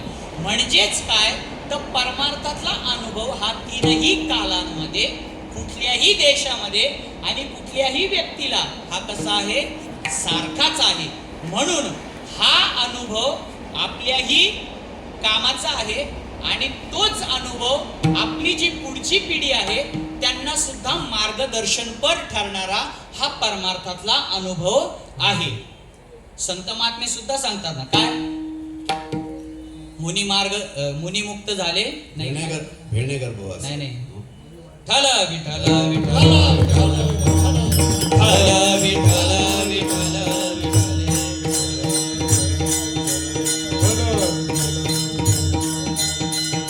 त्याची मार्गी चालिलो काय प्रमाणे. हा वेद मार्गे मुनी गेले. हा म्हणजे वेद मार्गे मुनी गेले. वेदमार्गी का मुनी गेले? कारण की वेदाने जो सांगितलाय अनुभव, तो अनुभव सर्व मुनी लोकांनी, सर्व ऋषी वर्गांनी काय केला? आचरणात आणला. आणि वेदाने जो अनुभव त्यांना सांगितला, काय वेदाने अनुभव सांगितला? काय सांगितला? अहम ब्रह्मास्मी, अयम आत्मा ब्रह्म, विठ्ठल जळी स्थळी वरला, रीता ठाव नाही उरला, आजिम्या दृष्टीने पाहिला. काय सांगितलं वेदाने? वेदाने हेच सांगितलं. काय? चराचरामध्ये भगवान परमात्म्याचा वास आहे, सर्व गोष्टींमध्ये भगवान परमात्म्याचं अस्तित्व आहे. हे काय सांगितलं? वेदाने सांगितलं. आणि ह्याच मार्गावरती मुनी गेले, ऋषी गेले, महर्षी गेले आणि त्यांनी त्यांचं कल्याण करून घेतलं. म्हणजेच काय? परमार्थातला जो अनुभव आहे, हा परमार्थातला आलेला अनुभव हा पुढच्या पिढीसाठी मार्गदर्शक ठरणारा असतो. संसारातला अनुभव हा पुढच्या पिढीसाठी मार्गदर्शक ठरू शकतो का? भाऊ, मी दिवसाला 1 पुडी खात होतो, तू दिवसाला 2 पुड्या संपव. तंबाखू खाणं हा आदर्श चांगला आहे का? दारू पिणं हा आदर्श चांगला आहे का? बिडी पिणं, सिगारेट पिणं हा आदर्श चांगला आहे का? मटक्याला नंबर लावणं हा आदर्श चांगला आहे का? लॉटरीचं तिकीट पाडणं हा आदर्श चांगला आहे का? नाही. आदर्श कोणता चांगला आहे? दिवसा सकाळी सकाळी उठल्या उठल्या मी रोज 2 माळा 3 माळा भगवान परमात्म्याचं नामस्मरण करतो. मग बाबा, ए मुला, ए पोरा, ऐक जरा. माझ्या जीवनामध्ये परमार्थ करत असताना मी रोज सकाळी उठल्यानंतर आंघोळ केल्यानंतर रोज 3 माळा 4 माळा 5 माळा एक कुठलं तरी घ्या. समजा 5 माळा मी जप करत होतो, तर काय कर, तू रोज 10 माळा जप कर. मग भगवान परमात्म्याचं नामस्मरण करणं, भगवान परमात्म्याचा जप करणं, हा जो अनुभव आहे हा पुढच्या पिढीसाठी चांगला आहे, मार्गदर्शक आहे, की पुढच्या पिढीसाठी मार्गदर्शक न ठरणारा आहे? मार्गदर्शक ठरणार आहे. मग जप केल्याने काय होतं? भगवान परमात्म्याचं नाव घेतल्यानंतर काय होतं? अनेक प्रकारचे आपल्याला फायदे होतात. अनेक संत महात्म्यांनी सांगून ठेवले. हरिमुखे म्हणा, हरिमुखे म्हणा, पुण्याची गणना कोण करी. तुकाराम तुकाराम नाम घेता कापे यम. मग नामस्मरण जर तुम्ही केलं तर तो यम सुद्धा कापतो, तुम्हाला मरणाची भीती नाही. नामस्मरण जर केलं, माऊली ज्ञानोबाराय म्हणतात, पुण्याची गणना कोण करी. नामसंकीर्तन साधन पै सोपे, जळतील पापे जन्मांतरीचे. मग जन्मांतरीचं पाप जर तुला जाळायचं असेल तर त्याच्यासाठी तू नामस्मरण कर. मी रोज 5 माळा जपत होतो, तू किती माळा जप? 10 माळा जप. मग माळ जपणे हा अनुभव लोकांना घेण्यासारखा आहे का लोकांनी घेऊ नये असा आहे? घ्यावा असा आहे. बरोबर. समजा एक वारकरी आला, तो बोलला मला स्वप्नामध्ये पांडुरंग परमात्म्याचं दर्शन झालं. मग हा अनुभव जर त्यांनी आपल्याला सांगितला तर आपण त्यांना म्हणणार आहे का, हे किती पापी, हा किती पाप केला असेल, याच्या स्वप्नामध्ये भगवान परमात्मा आला, पांडुरंगाने याला दर्शन दिलं, असं आपण म्हणू का? नाही. उलट आपण म्हणणार, वा वा, अरे 27 वर्ष झाले, 30 वर्ष झाले, 50 वर्ष झाले मी परमार्थ करतो, वारे करतो. अरे स्वप्नात काय, माझ्या ध्यानात सुद्धा भगवान परमात्मा आला नाही, तुझ्या स्वप्नामध्ये आला. वा वा वा वा, तू किती पुण्य केलं असेल, किती तुझं पुण्य असेल, अनंत जन्माची पुण्य सामुग्री, तरीच नामाची वागरी येईल श्रीरामाचे. अरे इतके दिवस मी परमार्थ करतो पण माझ्या स्वप्नात नाही. तुझ्या स्वप्नात देवाला. नाथ महाराजांच्या जीवनातला घडलेला प्रसंग. काशीवरून एक ब्राह्मण त्यांना भेटायला आला. तो कशाला भेटायला आला होता सर्वांना माहिती. मग भेटायला आल्यानंतर नाथ महाराजांना भेटला, सांगितलं माझ्या स्वप्नामध्ये काशी विश्वनाथ आले होते. नाथ महाराजांनी त्याला प्रणाम केला. प्रणाम केल्यानंतर त्यांच्या घरामध्ये असणारा तो भगवान परमात्मा, जो श्रीखंड्याच्या वेशामध्ये 36 वर्ष झाले त्यांच्या घरी काम करत होता, त्यावेळेस तो भगवान परमात्मा म्हणतो, काय म्हणतो, याच्यानेच त्या स्वप्नामध्ये देव आला तर एकनाथ महाराजांनी त्याला दंडवत घातलं. 36 वर्ष झाले मी यांच्या घरी काम करतोय, काही तपास नाही. सांगायचं तात्पर्य असं की 36 वर्ष झाले एकनाथ महाराजांच्या घरी श्रीखंड्याच्या नावाने भगवान परमात्मा काम करत होता. एवढा अधिकार एकनाथ महाराजांचा. पण तो काशीवरून आलेला ब्राह्मण त्या ब्राह्मणाच्या नुसत्या स्वप्नामध्ये देव आला हे नाथ महाराजांना कळाल्यानंतर नाथ महाराजांनी त्यांना दंडवत घातलं. सांगायचं तात्पर्य हा त्याचा अनुभव परमार्थातला होता. आणि तो परमार्थातला अनुभव असा होता की तो मार्गदर्शकपर आहे आणि तो कौतुकास्पद आहे, तो भूषणावह आहे. नाथ महाराजांसारख्यांनी त्या अनुभवाला काय करायचं, त्याचं कौतुक करावं, असे हे परमार्थातले अनुभव आहे. म्हणून एक अनुभव संसारातला आहे आणि एक अनुभव परमार्थातला आहे. मग संसारातला अनुभव हा दूषणास्पद आहे आणि परमार्थातला अनुभव हा भूषणावह आहे. म्हणून आपण फक्त आदर्श घेतला पाहिजे तो फक्त परमार्थातल्या अनुभवांचा. मग परमार्थातल्या अनुभवांचा जर आपल्याला आदर्श घ्यायचा असेल, ते जर आपल्याला अनुभवायचे असेल, तर त्याच्यासाठी आपल्याला संत महात्मांकडे जावं लागणार. का जावं लागणार त्यांच्याकडे? कारण की त्यांनी जो परमार्थ केला तो या पृथ्वी तलावरती कोणालाही आतापर्यंत जमला नाही. त्यांच्यासारखा परमार्थ ज्यांनी केला तो संत झाला, म्हणजे तो साधारण राहिलाच नाही. म्हणून परमार्थातला अनुभव हा फक्त आणि फक्त संतांकडेच असतो आणि तो आपल्याला फक्त संतांकडेच मिळतो. म्हणून असा जर अनुभव आपल्याला घ्यायचा असेल, ऐकायचा असेल, तर त्याच्यासाठी जगद्गुरु तुकोबराय म्हणतात, तुका म्हणे जवळी न पाचारिता जावे, संत चरणी भावे निघावया. मग अशा संतांच्या जवळ गेल्यानंतर त्यांच्या जीवनामध्ये त्यांनी परमार्थ कसा केला, परमार्थ करत असताना त्या भगवान परमात्म्याची प्राप्ती कशी करून घेतली आणि भगवान परमात्म्याच्या प्राप्तीनंतर काय अनुभव त्यांना आला, या सर्व गोष्टी आपल्याला फक्त संतांजवळच ऐकायला मिळणार. विठ्ठल विठ्ठल विठ्ठल विठ्ठल. टाळी वाजवा आणि भजन करा. कुंडली गारदार विठ्ठल, श्री ज्ञानदेव तुकाराम, विठ्ठल विठ्ठल. मग अशाच पद्धतीने एकनाथ महाराजांनी सुद्धा परमार्थ केला. परमार्थ करत असताना भगवान परमात्म्याची त्यांना प्राप्ती झाली. भगवान परमात्म्याची प्राप्ती झाल्यानंतर आपलं चित्त त्यांनी त्या भगवान परमात्म्याच्या पायावरती ठेवलं आणि त्या भगवान परमात्म्याच्या पायावरती आपलं चित्त ठेवल्यानंतर काय त्यांना अनुभव आला, तो अनुभव महाराज आजच्या अभंगाच्या पहिल्या चरणात सांगतात. अवघे चित्रलोके, अवघे चित्रलोके,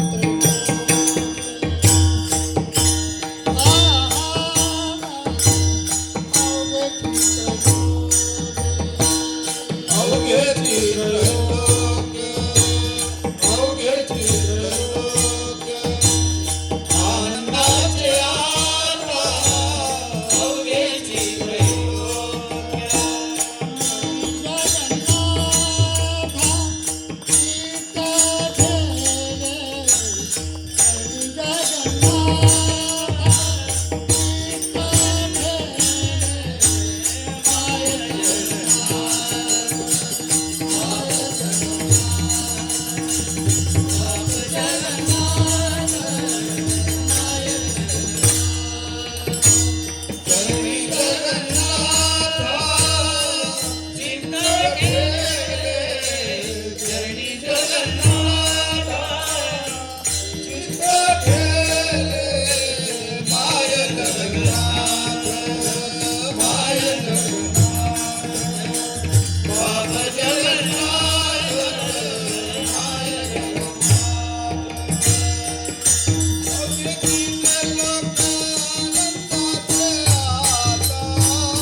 अवघेची त्रैलोक्य आनंदाचे आता चरणी जगन्नाथा चित्त ठेले.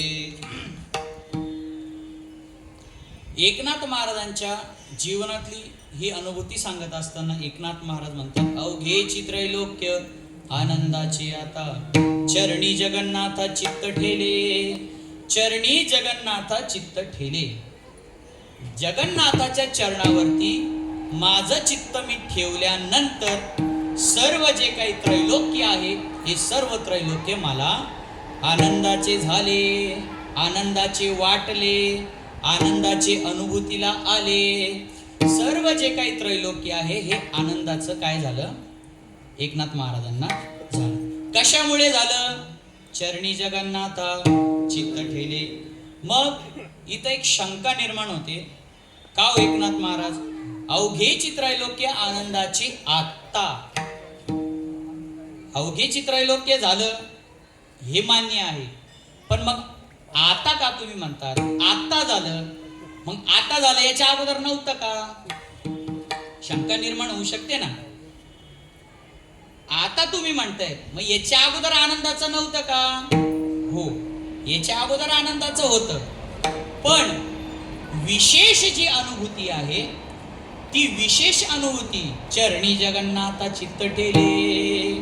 मग याच्या अगोदर ते त्रैलोक्य जर आनंदाचं होतं, मग तुम्ही आता काय म्हणतात? आता त्रैलोक्य आनंदाचे झाले, अवघेची त्रैलोक्य आनंदाची आता. हे काय आम्हाला समजलं नाही बुवा. आपल्याला समजणारच नाही ना संत महात्म्यांची भाषा. कशी समजेल? समजण्यासाठी सुद्धा अधिकार लागतो, आणि त्यांना जो अनुभव आला त्या अनुभवाची अनुभूती आपल्यालाही यावी त्याच्यासाठी सुद्धा अधिकार लागतो. हे त्रैलोक्य हे आनंदाचंच आहे, पण काय? हे त्रैलोक्य आनंदाचंच आहे, पण त्या आनंदाची अनुभूती येण्यासाठी एक विशिष्ट प्रकारचा अधिकार लागतो, किंवा एक विशिष्ट प्रकारची स्थिती त्या ठिकाणी लागते. मग ती स्थिती प्राप्त झाल्यानंतर जो अनुभव एकनाथ महाराजांना आला तो अनुभव आपल्याला सुद्धा येऊ शकतो. वास्तविक तसं जर बघायला गेलं तर एकनाथ महाराजांना ही अनुभूती अगोदरपासूनच होती. का अगोदरपासून होती? देवते संत निमित्त त्या प्रतिमा. हे संत स्वतः आनंद स्वरूप आहेत. हे संत स्वतःच भगवान परमात्म्याचं स्वरूप. नवे देवते संत, हे देव हेच काय झाले? संत रूपाने अवतरित झालेले आहे. मग जर एकनाथ महाराजांना हे त्रैलोक्य आनंदाचं आहे हे अगोदरच माहिती होतं, तर मग जगत आपले शांती ब्रह्म एकनाथ महाराज असं का म्हणतात? अवघेची त्रैलोक्य आनंदाची आता.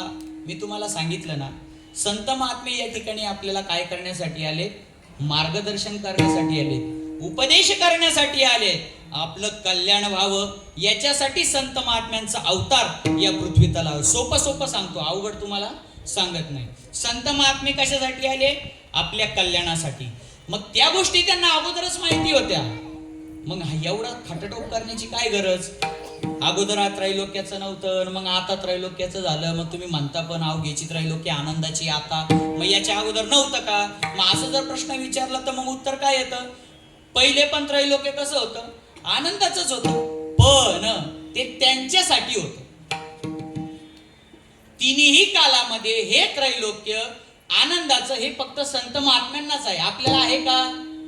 आपल्याला जर ते त्रैलोक्य आनंदाचं झालं असतं तर आपल्या जीवनामध्ये दुःख नावाची गोष्ट असती का? दुःख नावाच्या गोष्टीचा लवलेश सुद्धा नसतो. ज्या अर्थी आपण दुःखी होतो त्या अर्थी आपल्याला त्रैलोक्य आनंदाचं नाही. बरोबर ना? त्रैलोक्य जर आनंदाचं झालं तर तिथं दुःखाचा विषयच येत नाही. दुःखाची आत्यंतिक निवृत्ती त्या ठिकाणी होऊन जाते. आत्यंतिक निवृत्ती म्हणजे दुःखाचा लवलेश नावच नाही तिथं. दुःख हा प्रकारच नाही. आनंद आनंद आनंद. अवघी आनंदाची सृष्टी झाली. का सृष्टी झाली? काम, क्रोध, लोभ. मग ते काम, क्रोध, लोभ जर आपले निमाले, तुका म्हणे चित्त करारे निर्मळ, आणि मग येऊनी गोपाळ राहे तेथे. त्यांच्या अंतःकरणामध्ये काम नाही, क्रोध नाही. का काम, क्रोध नाही? अगोदरच मी तुम्हाला सांगितलं, देवाचा अवतार आहे आणि देवाला या गोष्टी महाराज जवळ सुद्धा जात नाही. जवळ काय? त्यांच्या गात्यामध्ये किंवा त्यांच्या या कोशामध्ये हा विषयच नाही. दुःखन, कामन, क्रोधन, आमकन, तमकन हे काहीच नाही. हे सगळं आपल्या जवळ असल्यामुळे आपल्याला या शंका निर्माण होतात, आणि त्या शंकेचं निरसन करण्यासाठी हे संत महात्मे पंते हाती धरली पाटी या न्यायाने आपल्याला काय करतात, शिकवतात. सहज बोलणे हित उपदेश करोनी सायास शिकविती. वेळ नाही आपल्याकडे. करोनी सायास शिकविती. मग आपल्याला ते सायस करून शिकवतात. सहज बोलण्यातून उपदेश करून बघतात. जर सहज बोलण्याने जर आपल्याला उपदेश नाही कळाला तर आपल्याला ते सायासाने शिकवतात. मग सायासाने शिकवत असताना संसारातून या परमार्थामध्ये, या भगवान परमात्म्याची प्राप्ती कशी करून घ्यायची, संसारात राहून सुद्धा तुम्ही परमार्थ करून त्या भगवान परमात्म्याची प्राप्ती कशी करून घेऊ शकतात, याच्यासाठी या सर्व संत महात्म्यांनी संसाराला काय केलं, जवळ केलं. पण जवळ केलं त्याच्यात अडकून नाही बसले. कसा संसार केला त्यांनी, तैसे असावे संसारी जोवरी प्राचीनाची दोरी. संसारी असावे असोनी. संसारामध्ये तुम्ही राहा पण त्याच्यात अडकून राहू नका, त्याला चिटकून राहू नका. मग त्या संसारात कशा पद्धतीने असलं पाहिजे, अलिप्त कमळ जळी जैसे मग मी व्यवहारी असे न वर्तत, जेवी जळा आत पद्मपत्र. अलिप्त कमळ जळी जैसे आणि जेवी जळा आत पद्मपत्र. हे कशासाठी सांगितलं संत महात्म्यांनी. कमळाचं फुल माहिती ना, डोळ्याने बघितलंय का कधी प्रत्यक्षात. कमळाचं पान माहिती ना कसं असतं, आपट्याच्या पानासारखंच असतं पण मोठं असतं. मग ते कमळाचं फुल आणि कमळाचं पान कशात असतं, पाण्यात असतं. जमिनीवर ते येत नाही, पाण्यात असतं. पाण्यात असून सुद्धा ते फुल आणि ते कमळाचं पान भिजतं का, भिजत नाही. का भिजत नाही, ज्यावेळेस आपण लहान होतो म्हणजे माझ्या बरोबरचे जे असतील ते, त्यावेळेस आपल्याला विज्ञान नावाचा एक विषय होता. त्या विज्ञान विषयामध्ये आपल्याला कमळाच्या पानावरती एक तैल पदार्थाचा तवंग असतो, त्याच्यामुळे ते कमळाचं पान हे पाण्यात राहूनही भिजत नाही पाण्याने, असं आपल्याला सांगितलेलं होतं. म्हणजेच काय, कमळाचं पान हे पाण्यात असून सुद्धा ओलं होत नाही, भिजत नाही. त्याच पद्धतीने पाण्यामध्ये राहून सुद्धा कमळाचं पान जसं भिजत नाही, तसंच आपण देखील संसारामध्ये राहून या संसारामध्ये अडकायचं नाही. हा एक प्रकारचा मार्गदर्शन आपल्याला संत महात्म्यांनी केलेलं आहे. मग संत महात्म्यांनी हा संसार आपल्याला करून दाखवला. माऊली ज्ञानोबांनी संसार केला का, नाही केला. पण संसाराबद्दल आपल्याला सांगितलं काय, असोनी संसारी. मग संसारामध्ये असून जर तुम्ही तुमच्या जिव्हेला वेग दिला, तुमच्या जिव्हेने, तुमच्या वाचेने, तुमच्या मुखाने जर भगवान परमात्म्याचं सतत नामस्मरण जर केलं, तर संत महात्म्यांनी जसा परमार्थ संसारामध्ये राहून केला, त्याच पद्धतीने परमार्थ आपल्याला देखील संसारामध्ये राहून करता येऊ शकतो. हे माऊली ज्ञानोबारायांनी सांगितलं, जगद्गुरु तुकोबारायांनी सांगितलं, शांती ब्रह्म एकनाथ महाराजांनी आदी करून सर्व संत महात्म्यांनी आपल्याला सांगितलं. बरं नुसतं सांगितलं का, नाही, ते करून दाखवलं. जगद्गुरु तुकोबारायांनी संसार केला, जो आपल्याला जमणार नाही असा संसार केला. जगद्गुरु तुकोबारायांच्या 2 पत्न्या होत्या. आपली तेवढी ताकद आहे का, नाही. आपल्याला एकच लय जड झाली, बरोबर ना, बरोबर ना. मी आपल्याला म्हटलं, मला नाही म्हटलं. आपल्याला म्हणजे आपल्याला पण होतं, आपल्याला म्हणजे आपल्याला पण होतं. विनोदाचा भाग सोडून द्या, आपल्याला एक जड होती. जगद्गुरु तुकोबारायांच्या 2 पत्न्या होत्या, बरोबर. एकनाथ महाराजांनी सुद्धा संसार केला, बरोबर. गोरोबा काकांनी सुद्धा संसार केला, बरोबर. गोरोबा काकांना किती पत्न्या होत्या, 2. चोखोबारायांनी सुद्धा संसार केला, बरोबर का, चुकीचं. मग ह्या सर्व संत महात्म्यांनी सुद्धा संसार केला आणि संसार करून भगवान परमात्म्याची प्राप्ती करून घेतली. मग ते जर संसार करून भगवान परमात्म्याची प्राप्ती करून घेऊ शकतात, तर मग आपल्याला भगवान परमात्म्याची प्राप्ती का होत नाही? त्याचं कारण सांगितलं. काम क्रोध लोभ निमाले ठाईचे, अवघी आनंदाची सृष्टी झाली. हा, आता संगती लावून घ्या. मी लावायचा प्रयत्न करतो, जेणे त्यांनी ज्याच्या त्याच्या पद्धतीने लावून घ्या. काय आपला विषय काय चालला होता? आनंदाचे आता. हा, मग संत महात्मे असं का म्हणतात? नाथ महाराज असं का म्हणतात? मग ते जर देवच आहे, त्यांचा जर सामान्य माणसाशी काही संबंधच नाही, ते जर सामान्यच नाही, तर मग त्यांनी असं आपल्याला अवघडात का पाडलं? त्यांनी आपल्याला अवघडात नाही पाडलं, उलट अवघडातून आपल्याला सोप्याकडे नेलं. आता म्हणून त्यांनी स्वतःला आपल्यामध्ये दाखवून, आपल्यासारखा परमार्थ करून दाखवला. संसार कसा करायचा, संसार करून सुद्धा भगवान परमात्म्याची प्राप्ती करून घेऊ शकतो. आणि भगवान परमात्म्याची प्राप्ती झाल्यानंतर काय अनुभव येतो, तो अनुभव मला आला, तो अनुभव तुम्हाला देखील येऊ शकतो. त्या पद्धतीने तुम्ही काय करा? मार्गक्रमण करा. त्या पद्धतीने तुम्ही संसारामध्ये राहा. भगवान परमात्म्याच्या प्राप्तीसाठी सगळ्यात महत्वाची गोष्ट, आपल्याला संतांची संगती केली पाहिजे. आपल्याला गुरु केला पाहिजे. बरोबर ना? काही काही लोक गुरु म्हणतात, काही सद्गुरु म्हणतात, काही संत म्हणतात. संताविण प्राप्ती ऐसे वेद देती ग्वाही. माता नाथ महाराज जर देवाचेच अवतार होते, तर त्यांनी सुद्धा गुरु केले होते. केलेच ना. कशासाठी गुरु केले? गुरु करण्याचं कारण काय? जी प्रोसेस आहे ना, प्रोसेस, त्या प्रोसेसने गेल्याशिवाय तुम्हाला फळ भेटत नाही. हे मी तुम्हाला अगोदरच सांगितलं. आणि संत महात्मे सुद्धा आपल्याला तेच सांगतात. पहिल्या पायरीवरून डायरेक्ट 10व्या पायरीवर पाय ठेवू नका. चप्पल घसू शकते आणि तुमची पॅन्ट फाटू शकते. बरोबर ना? हा, जर आपली मजल जेवढी आहे त्याच्यापेक्षा जर आपण पाय जास्त पुढे टाकण्याचा प्रयत्न केला, आपले पाय दुखणारच आहे. दुखणार आहे की नाही? मग हे संत महात्म्यांना माहिती होतं आपण किती हुशार आहे, आपण किती शहाणे आहोत, आणि आपण पुढं अजून अर्धे जोडल्यावर किती शहाणे होतो. मग हे मार्गदर्शन दाखवण्यासाठी संत महात्म्यांनी, तुम्ही बघा, प्रत्येक संत महात्म्यांनी सद्गुरू केलेले आहेत, गुरु केलेले आहेत. माऊली ज्ञानोबरायांचे गुरु कोण? तुकोबरायांचे गुरु कोण? एकनाथ महाराजांचे गुरु कोण? हा. मग आपणही आपल्या जीवनामध्ये संतांच्या पाठीमागं गेलं पाहिजे. आपणही उपदेश करून घेतला पाहिजे. आपणही परमार्थ समजून घेतला पाहिजे. मग तो परमार्थ जर आपल्याला समजून घ्यायचा असेल, तर त्याच्यासाठी आपल्याला, बोला ना, मोठ्याने बोला ना, हा, गुरु केला पाहिजे. संतांजवळ गेलं पाहिजे. संतांना आपलं गुरु करून घेतलं पाहिजे.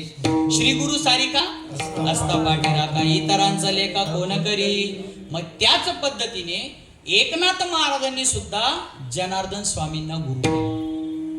मग हा जो प्रसंग आहे, या प्रसंगाच्या पाठीमागची भूमिका अशी आहे की ज्यावेळेस जगद्गुरु आपले शांतीब्रह्म एकनाथ महाराज हे जनार्दन स्वामींच्या सेवेमध्ये होते, त्यावेळेस अशी एक अवस्था प्राप्त झाली की जनार्दन स्वामींना वाटलं की आता आपल्या एकनाथांना भगवान परमात्म्याचं दर्शन आपण घडवून दिलं पाहिजे. भगवान परमात्म्याचं दर्शन म्हणजे काय? 4 हात 2 पाय, हातात शंख चक्र गदा पद्म वगैरे, ते दर्शन नाही. ते दर्शन नाही. दर्शन म्हणजे काय? जाऊ दे, आपलं कीर्तन लय वेगळं जाईल. मग ते सोपं सांगतो तुम्हाला. दर्शन म्हणजे काय? बघणं. बरोबर ना? आपल्या दृष्टीने दर्शन म्हणजे काय? बघणं.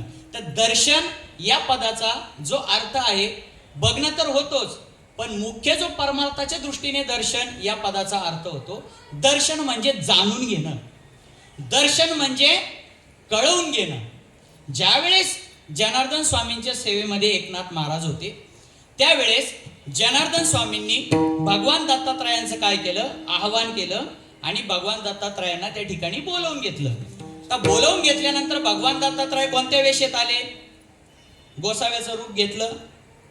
काखेत झोळी घेतली, पुढं 2 कुत्रे, मागं 2 कुत्रे, सोबत एक गाय, पायामध्ये खडावा आणि एकदम असं ते विचित्र, काय बोलतात ते, भिकाऱ्यासारखं वेश आपल्या भाषेत, एकदम विचित्र.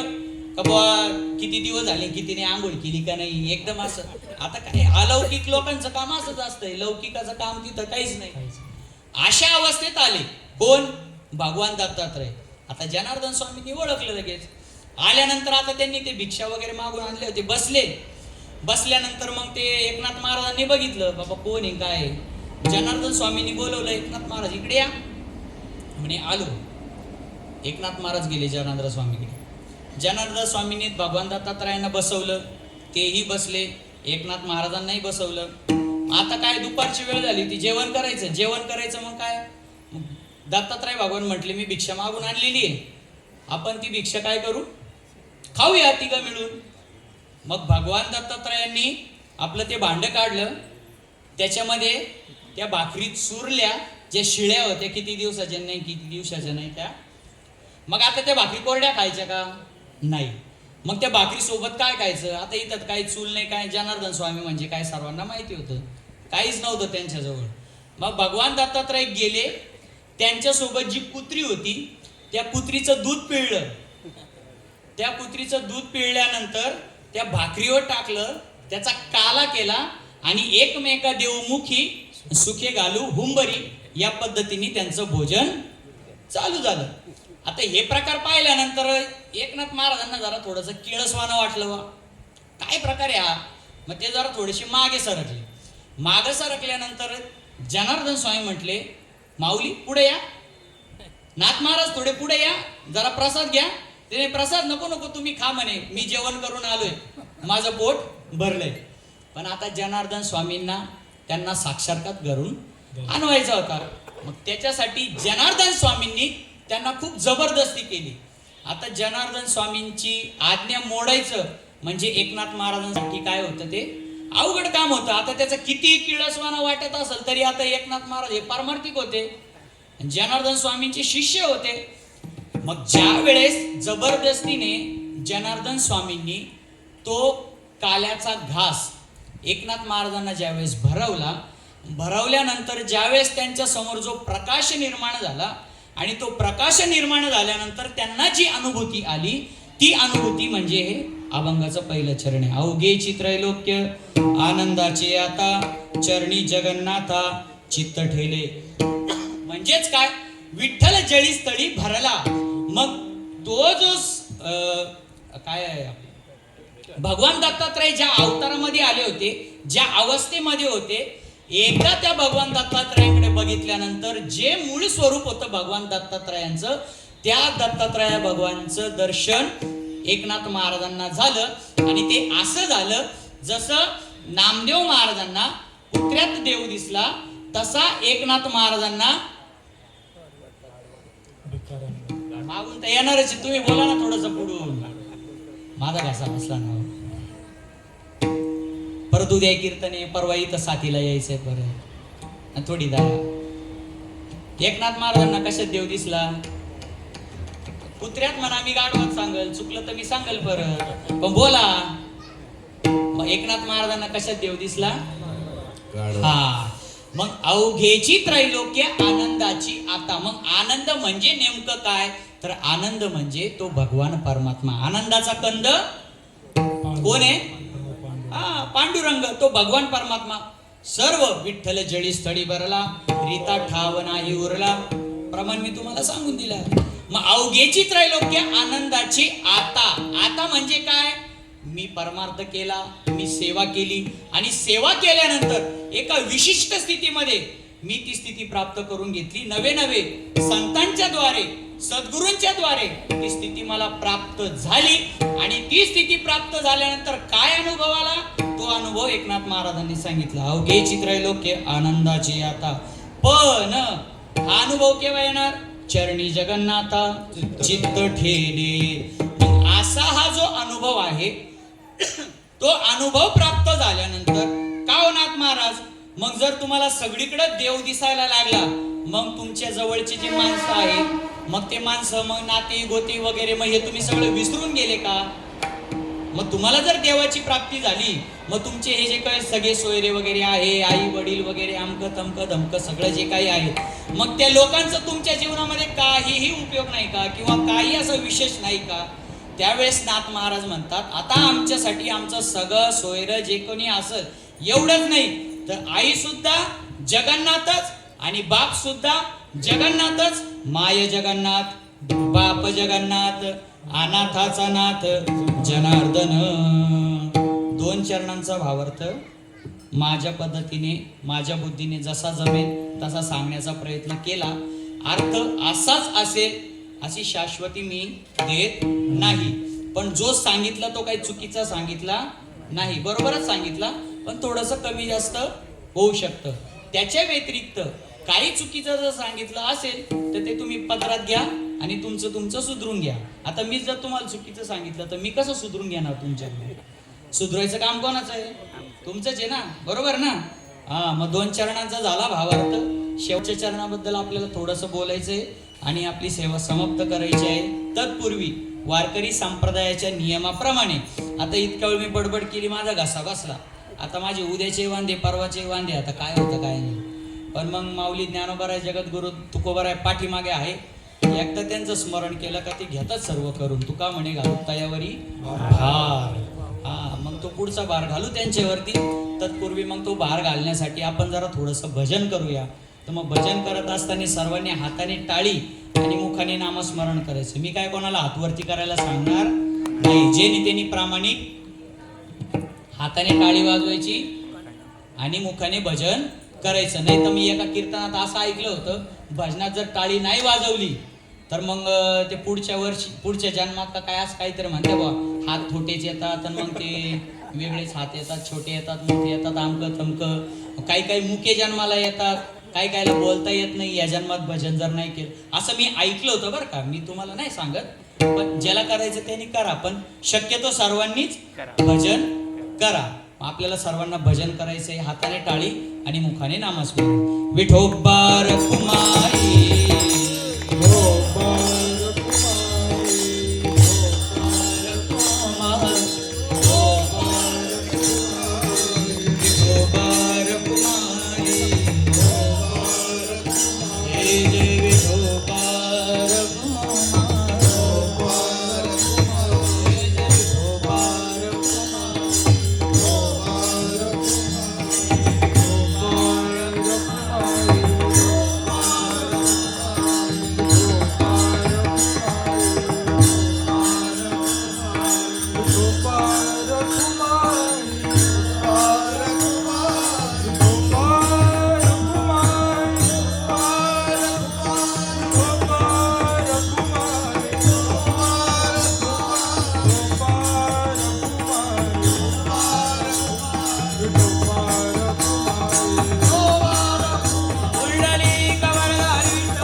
अवघेची त्रैलोक्य आनंदाचे आता चरणी जगन्नाथ चित्त ठेले.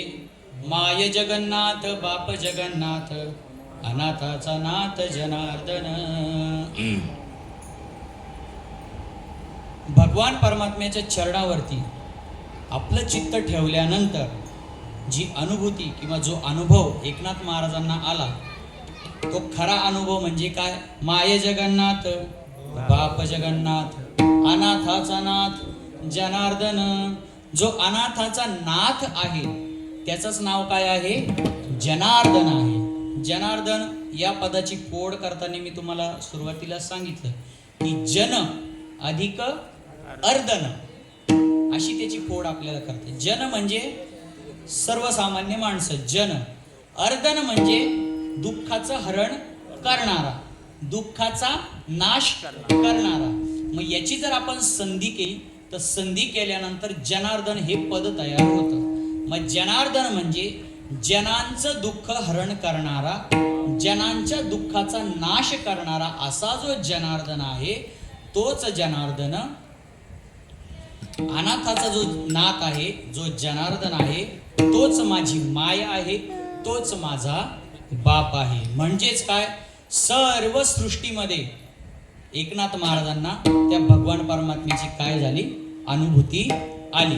मग तो जो भगवान परमात्मा आहे, ज्या भगवान परमात्म्याची अनुभूती आनंद म्हणून त्यांना आली, जगन्नाथ म्हणून आली किंवा जनार्दन म्हणून आली, ज्या वस्तूचं नाव ते घेत आहेत किंवा ज्या पदार्थाचं नाव ते घेत आहेत, त्या पदार्थाचं स्वरूप काय आहे, त्या स्वरूपाचं वर्णन करत असताना एकनाथ महाराज अभंगाच्या शेवटच्या चरणात सांगतात. एका जनार्दनी कापड उभा, एका जनार्दनी एक कापड उभा, एका जनार्दनी एक कापड उभा, एका जनार्दनी एक कापड उभा. चैतन्याची शोभा शोभत असे, चैतन्याची शोभा शोभत असे, चैतन्याची शोभा शोभत असे, चैतन्याची शोभा शोभत असे. जय जगन्नाथ बाबा जगन्नाथ, जय जगन्नाथ बाबा जगन्नाथ, जय जगन्नाथ बाबा जगन्नाथ, जय जगन्नाथ बाबा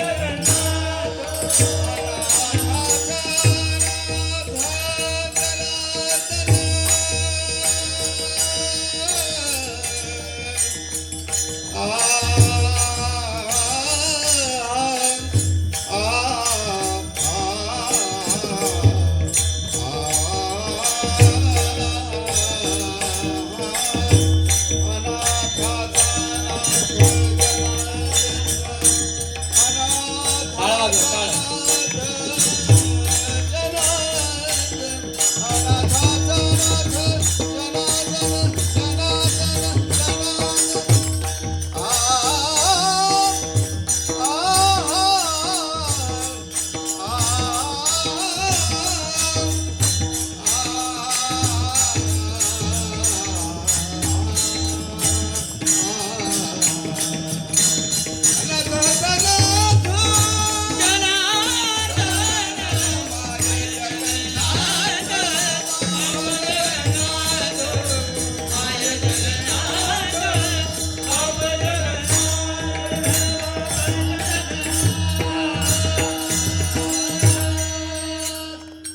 एका जनार्दनी एकपणे उभा, चैतन्याची शोभा शोभत असे.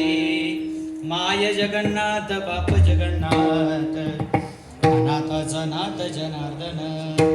एकनाथ महाराज म्हणतात एका जनार्दनी एकपणे उभा, चैतन्याची शोभा शोभत असे. चैतन्याची शोभा म्हणून शोभणारा असा जो जनार्दन आहे किंवा जगन्नाथ आहे तो एकपणे उभा आहे. एकपणे उभा म्हणजे एकात्मता, याच्यामध्ये एकनाथ महाराज आपल्याला सांगतात. एकपणे उभा आहे. काय अनुभव त्यांचा? एकपणे. एकपणे म्हणजे काय? आपला तो एक देव करून घ्यावा, याप्रमाणे सगळ्या वस्तूंमध्ये, सगळ्या जीवांमध्ये नाथ महाराजांना एकच देव दिसतो. कोणता? माय जगन्नाथ, बाप जगन्नाथ, अनाथाचा नाथ जनार्दन. आता तो जी चैतन्याची शोभा असणारा, जो एकपणे उभा असणारा, नवे नवे माईमध्ये जगन्नाथ, बापामध्येही जगन्नाथ, नवे नवे या त्रैलोक्यामध्ये आनंद रूपाने जो दिसणारा जो भगवान परमात्मा आहे, ही सर्व अवस्था एकनाथ महाराजांना केव्हा प्राप्त झाली? चरणी जगन्नाथा चित्त ठेले. या एवढा एका क्रियेचा हा सर्व काय आहे? अनुभव आहे. चरणी जगन्नाथा चित्त ठेले. त्या जगन्नाथाच्या चरणावरती चित्त ठेवल्यामुळे, चित्त एकाग्र केल्यामुळे अवघे चित्रैलोक्य आनंदाची आता. त्या जगन्नाथा चरणावरती चित्त ठेवल्यामुळे माय जगन्नाथ, बाप जगन्नाथ, त्या जनार्दनाच्या चरणावरती चित्त ठेवल्यामुळे चैतन्याची शोभा शोभत असे. असा जो भगवान परमात्मा आहे तो एकपणाने मला काय आला, अनुभवाला आला. असा अनुभव एकनाथ महाराजांनी या अभंगामध्ये सांगण्याचा प्रयत्न केला. तोच मी तुम्हाला परत माझ्या पद्धतीने सांगण्याचा प्रयत्न केला. सर्व अभंगाचा अर्थ असाच असेल मी आग्रह धरत नाही. जो तो ज्याच्या त्याच्या पद्धतीने, त्याच पद्धतीने मला जे काही श्रवण करायला मिळालं, आळंदीमध्ये राहून सद्गुरू जोग महाराजांच्या वारकरी शिक्षण संस्थेमध्ये शिकत असताना ज्या सर्व गुरुवर्यांकडून ऐकायला मिळालं, त्यांची वचनं जी कानावरती पडली, ते सर्व तुमच्यापर्यंत पोहोचवण्याचा प्रयत्न मी केला. त्यांनी जसं सांगितलं तसंच तुमच्यापर्यंत पोहोचवलेलं नाही, मी फक्त प्रयत्न केला. मग तो प्रयत्न करत असताना जर काही चुकीचे उद्गार माझ्या मुखातून निघाले असतील तर मी त्याबद्दल सर्वांची क्षमा मागतो. ते माझं मला परत करा. आणि जी काही संतांची वचनं तुमच्या कानावरती पडली, जो अनुभव तुम्हाला सांगण्याचा प्रयत्न केला, तो तुमच्या अनुभव तुमच्या जीवनामध्ये तुम्ही उतरवून तुमचाही परमार्थ चांगल्या पद्धतीने तुम्ही करावा अशी आशा बाळगतो आणि सेवेला या ठिकाणी थांबतो. ज्ञानेश्वर माऊली.